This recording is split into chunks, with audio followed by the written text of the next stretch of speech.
دیکھا جائے تو کہا یہ جاتا ہے عمومی طور پہ کہ دہشت گرد کا کوئی مذہب نہیں ہوتا، دہشت گردی کا کسی مذہب سے کوئی تعلق نہیں ہوتا۔ یہ بات مقبول یا صادق ہوتی ہوگی ان معاشروں کے اندر جہاں لوگ باہمی رواداری کو فروغ دیتے ہیں، لیکن گلگت بلتستان کے اندر بدقسمتی سے ہمارے معاشرے کے اندر دہشت گردی کی بنیاد ہی فرقہ واریت سے ہے۔ یہاں لوگ اپنے ذاتی دشمنیاں بھی فرقہ واریت کے لبادے میں نبھاتے ہیں، یہاں ذاتی خاندانی جو تنازعات ہوتے ہیں،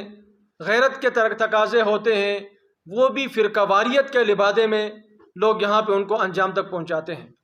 کہ نل تر کے اندر اس آگ کے جلانے کے پیچھے وہاں کے پائن بالا کے لوگ آپس کے دشمن نہیں ہیں، بلکہ نل تر کی وہ زمین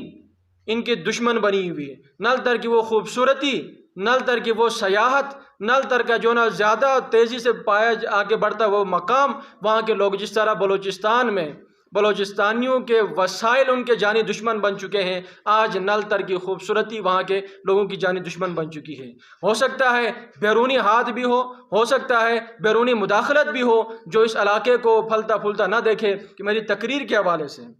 لیکن یقینی طور پہ تقریر کہنے والا اپنے نظریے سے کہتا ہے، سننے والا اپنے زاویے سے سنتا ہے، ٹھیک ہے۔ اب تقریر کے اندر جب الفاظ ہوتے ہیں، الفاظ کی معنیاں خود نکالنا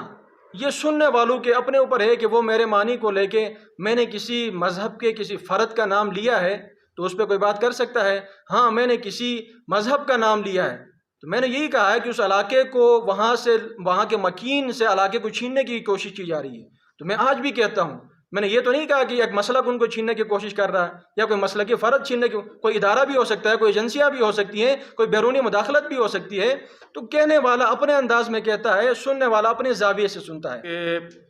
اس خطے کے حوالے سے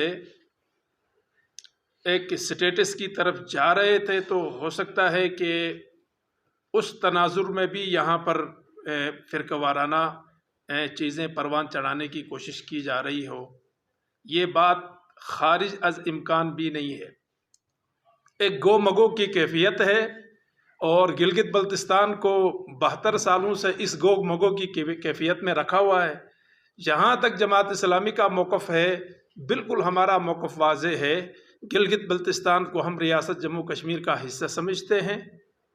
اور گلگت بلتستان کے لوگوں کے لیے یہاں جو ہمیں حقوق ملنے چاہیے، بنیادی سیاسی حقوق، وہ آزاد کشمیر طرز کے سیٹ اپ کے تحت ہمیں ملنا چاہیے۔ ایک چیز میں گلگت بلتستان کے لوگ متفق تھے کہ گلگت بلتستان کو جو بھی حق دیا جائے وہ ایکٹ آف پارلیمنٹ کے ذریعے سے دیا جائے۔ آزاد کشمیر کا طرز کا سیٹ اپ بھی ایکٹ آف پارلیمنٹ کے تحت دیا جائے، اور جو ہمارے بھائی عبوری صوبے کا مطالبہ کرتے تھے وہ بھی یہی کہتے تھے کہ ایکٹ آف پارلیمنٹ کے ذریعے سے گلگت بلتستان کو جو ہے نا وہ آئینی سیٹ اپ ملنا چاہیے۔ سوشل میڈیا کی بات کر رہے ہیں، سوشل میڈیا میرے ہاتھ میں ہے، ہم میں سے ہمارے ہاتھ میں نہیں ہے۔ بالکل اس طرح کے مواد اور اس طرح کی چیزیں نہیں ہونی چاہیے، ہمارا بھی دل تنگ ہوتا ہے اس سے۔ جن لوگوں کے ہاتھ میں ہے وہ اس کے خلاف کارروائی کریں، ہم نے تو نہیں روکا۔ ہمارے مطالبات حکومت سے ہیں، کسی مذہبی یا دینی جماعت سے نہیں ہے، اور پھر یہ کہ مذہب کا تو اس میں دخل ہی نہیں ہوتا۔ کوئی بھی مسلک ہو، کوئی بھی مذہب ہو، وہ دہشت گردی کو فروغ نہیں دیتا، وہ سپورٹ نہیں کرتا۔ آغا راحت صاحب یا اس قبیل کے جتنے بھی ہمارے دیگر مسالک کی علماء کرام نے، سیاسی زعماء نے یعنی پیغامات دیے ہیں اپنے، اور قتل کے اس اندوناک واقعے کی مذمت کی، یقیناً قابل ستائش ہے۔ اگر ان واقعات سے قبل ہی حکومت اپنا ریٹ قائم کرتی تو یقیناً نہ کسی کے خلاف کسی کو تقریر کرنے کا موقع ملتا، نہ حکومت کو تقریر کرنے والوں کو ڈھونڈنے کی نوبت آتی۔ پہلی بات تو یہ کہ حکومتی نااہلیاں جب تک بڑھتی رہیں گی تو واقعات ہوتے رہیں گے، لوگوں کا ریئیکشن بڑھتا رہے گا۔ دوسری بات یہاں پر یہ ہے، جس طرح آپ نے بتایا کہ حکومت، دیکھیں نل تر کے اندر جو گرفتاریاں ہوئی ہیں وہاں تو کمیونٹی نے خود دیا ہے، سکارگوئی کونوداس کے اندر واقعہ ہوا، میں خود وہاں پر تھا، 2 نوجوان، ایک یاسین کا تھا ایک سکارگوئی تھا، میں نے خود اٹھا کے SSP کے حوالے کر دیا ہے۔ تو پولیس کا، حکومت کا کون سا اس کے اندر کمال ہے؟ ایک ایسے موقع پہ جب گلگت بلتستان کو وفاقی سطح پر اس سنجیدگی سے لیا جا رہا تھا، اور عجیب بات یہ ہے جب بھی اس سے پہلے اس طرح کا واقعہ ہوتا تھا تو ہنگامے ہوتے تھے، جب بھی اس طرح کا گلگت بلتستان کو کوئی اس کے سٹیٹس پہ بات آتی، آئینی سٹیٹس پہ، تو اس وقت ہنگامے ہوتے تھے۔ اب اس دفعہ ایسی کوئی شکایت بھی نہیں تھی، وہ جتنے ہرڈلس، جتنے جو بریکرز تھے وہ بھی اٹھا دیے گئے تھے۔ تو یہاں پہ یہ جو کیفیت ہے اس وقت، شہر کے حالات بظاہر پرسکون ہیں، اس میں بہرحال یہاں اہل سنت کے علماء اور واعظین، خطباء اور سیاسی لیڈرشپ، ان کو بہرحال کریڈٹ جاتا ہے کہ انہوں نے اتنے بڑے حادثے کے بعد شہر کے بے ہنگم ہجوم کو کنٹرول میں رکھا۔ یہ بہرحال ہم اس کو تحسین کی نگاہ سے دیکھتے ہیں، لیکن اس کے باوجود زمین کے اندر نیچے کوئی ارتیاش سا محسوس ہو رہا ہے،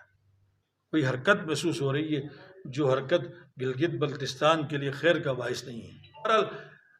نل تر کے واقعے سے آغاز کریں یا کسی اور اس طرح دہشت گردی کا کوئی واقعہ ہوا ہے آغاز کریں، ایک آدمی کو، ایک مجرم کو، ایک دہشت گرد کو، ایک انسان دشمن شخص، کسی ایک کو بھی